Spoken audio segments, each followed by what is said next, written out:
इश्का की स्याहियां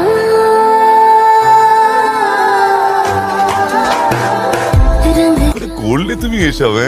আরে বাবা, তুমি মাঝে মধ্যে পার্টি অফিসে চলে আসবে। এই যে তিয়াশা, আরে আমি তো ভেবেছিলাম পাতি বুর্জুয়া রে, এ তো দেখছি সাংঘাতিক ছেলে। ও নিজে শপথ রেখেছে, ও নিজের টাকায় আংটি গড়ে নিয়ে এসেছে। তুই ওকে নিশ্চিন্তে মেনে নিতে পারিস, আমার একেবারে পরিপূর্ণ সমর্থন রইল।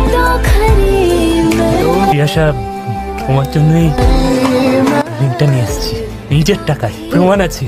অরিত্র, আমি জানি তুমি আমাকে মিথ্যে কথা বলবে না। I am really sorry Aritra, আমি তোমাকে বিয়ে করতে পারবো না। মাই বেস্ট ফ্রেন্ড ও অ্যাকচুয়ালি কালকে আমাকে প্রপোজ করেছে।